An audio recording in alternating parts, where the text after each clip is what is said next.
Attention, enseigner, ce n'est pas former.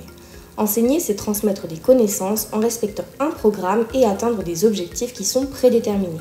L'évaluation porte sur les connaissances de l'élève. En ce qui concerne le fait de former, le programme est lui déterminé par le formateur en fonction des besoins de l'apprenant et l'évaluation va porter sur les connaissances de l'apprenant. Le formateur, c'est la personne qui aide l'apprenant à développer ses connaissances et ses compétences. Il permet de faciliter le processus d'apprentissage. C'est un acteur essentiel de la professionnalisation. Il aide l'individu à développer des connaissances et compétences. En ce qui concerne ses qualités, il doit être passionné, énergique, enthousiaste et surtout connaître les besoins et les capacités des apprenants afin de proposer un apprentissage qui soit plus pertinent et adapté.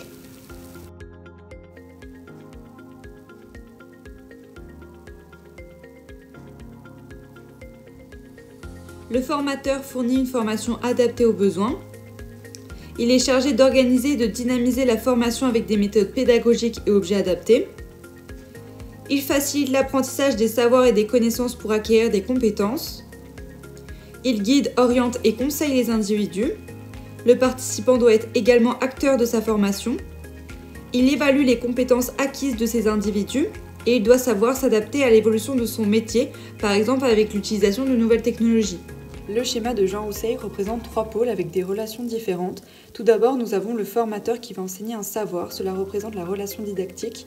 Et puis ensuite, le formateur va former l'apprenant, cela correspond à la relation pédagogique. Et enfin, l'apprenant va apprendre ce savoir, ici c'est une relation d'apprentissage. Attention, le formateur doit garder une certaine distanciation avec ses élèves, c'est-à-dire éviter les relations affectives, mais à l'inverse, il ne faut pas non plus se désintéresser des apprenants, cela pourrait provoquer du chahut ou une baisse de l'implication de celui-ci.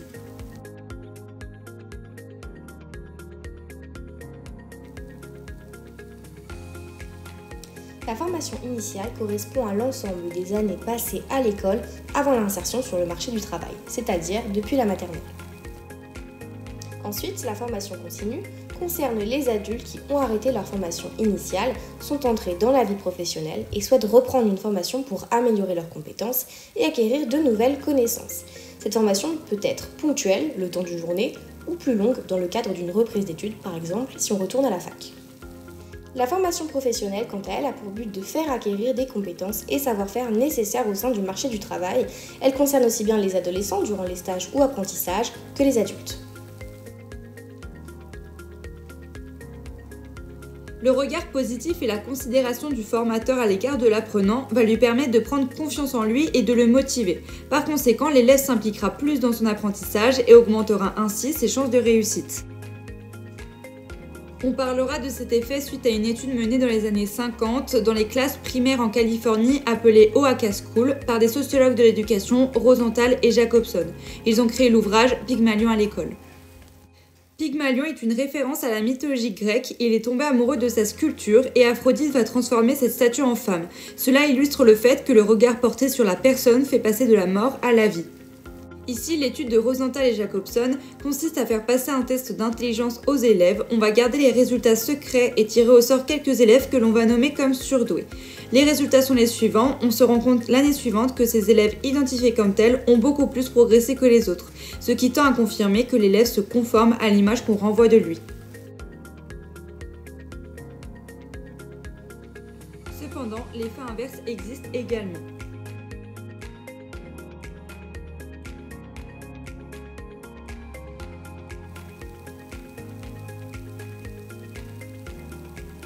Pour résumer l'effet Pygmalion, les croyances du pédagogue sur l'élève vont impacter les croyances de l'élève sur lui-même et jouer sur sa confiance, son estime et ses capacités, et ainsi influencer ses actions.